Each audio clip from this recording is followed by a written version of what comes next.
నమస్కారం నమస్కారం పుల్లారావు గారు, ఈ జడ్జిమెంట్ ని మీరు ఎలా చూస్తున్నారు? మీరు చెప్పిన మాట ఒక చిన్న పొరపాటు ఉన్నదేమో. చెప్పండి. మీరేదో గత 15 రోజుల నుంచి కాదు, ఆ, ఈ 2019 నుంచి ఎవరెవరికి ఇచ్చారు అంతా లిస్ట్ కావాలి సుప్రీంకోర్టుకి. ఓకే.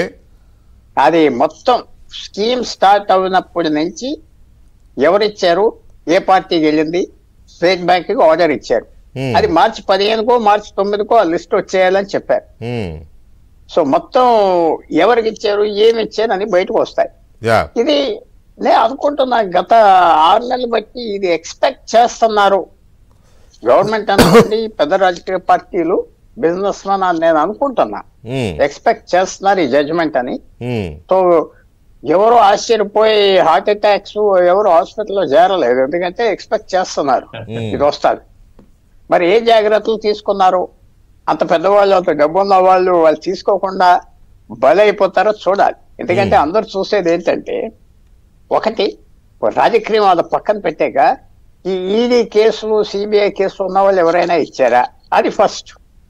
డబ్బు అది కూడా ఉన్నది, ఛార్జెస్ ఉన్న వాళ్ళు ఎవరన్నా ఇచ్చారా. రెండోది ఇంకా ఈ ఫెమిలియర్ పేర్లు, అదాని ఇచ్చాడా, అంబానీ ఇచ్చాడా, ఎవరికి ఇచ్చారు, ఇవన్నీ కూడా ఎదురు చూస్తున్నారు.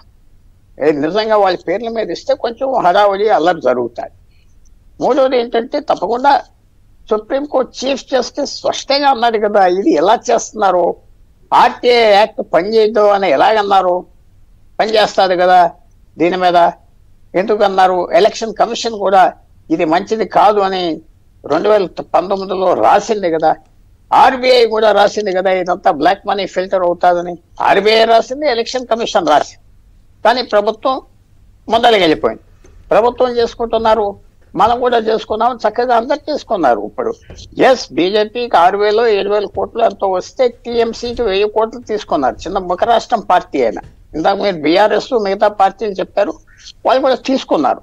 సో తప్పకుండా ఇది అందరు పార్టీస్ కి కొద్దిగా ఎంబారస్మెంట్ ఉంటుంది. ఎక్కువ అందరు ఎదురు చూసేది ఏంటంటే, బీజేపీకి ఎవరిచ్చారు, ఎందుకంటే గవర్నమెంట్ లో ఉన్నది కదా పార్టీ. గవర్నమెంట్ లో ఉన్న పార్టీ, ఈ స్కీమ్ తీసుకొచ్చిన పార్టీ అని గవర్నమెంట్.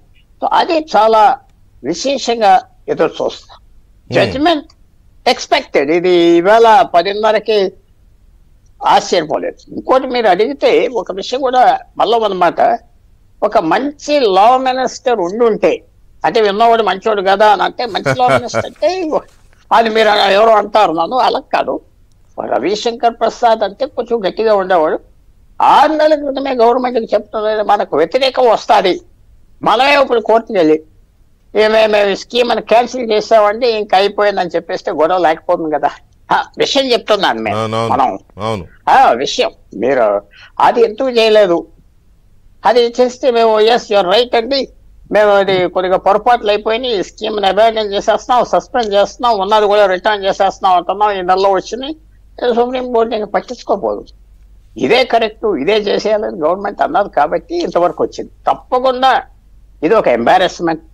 తప్పకుండా ఇది ఎంబారస్మెంట్ వరకే ఉంటుంది. ప్రజలు ఓట్లు ఎటు మానేస్తారా, అయ్యో ఆ పార్టీ కరప్ట్, ఏ పార్టీ కరప్ట్ అంటే. దీంట్లో ఒక చిన్న విషయం ఏంటంటే, ఈ డబ్బు వెళ్ళింది పర్సనల్ జోబుల్లోకి వెళ్ళలేదు, పర్సనల్ పాకెట్స్కి వెళ్ళలేదు కదా, రాజకీయ పార్టీలు వాడుకున్నారు.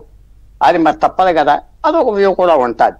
సో తప్పకుండా ఎంబారస్మెంట్ ఉంటుంది. పర్సనల్ జేబుల్లోకి వెళ్ళకపోయి ఉండొచ్చు, పార్టీల అకౌంట్లకి వెళ్ళి ఉండవచ్చు, అవి ఇంటర్న్ మళ్ళీ జనం జేబుల్లోకి ఓట్లు కొనడానికి బయటకు వచ్చి ఉండొచ్చు. ఇది ఒక ఆస్పెక్టే. కానీ ఈ అక్రమంగా సంపాదించిన వాళ్ళు ఇచ్చిన విరాళాలు ఇవి, మోస్ట్ ఆఫ్ ది 100%.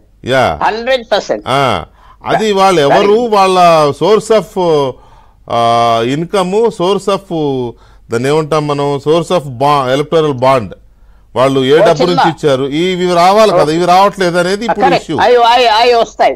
మీ మాటకి అడ్డం వచ్చాను. ఫర్ ఎగ్జాంపుల్, ఇది గత 3 సంవత్సరాలు ఏవియేషన్, ఏరోప్లేన్ కంపెనీలు చాలా విశేషంగా పెరిగిపోయినాయి, మీకు తెలుసు కదా. విశేషంగా అసలు ఇంత ఇన్కమ్ ఆ క్యాపిటల్ మీద 100%, 200% ఏమొస్తుందో చెప్పలేకపోతున్నారు.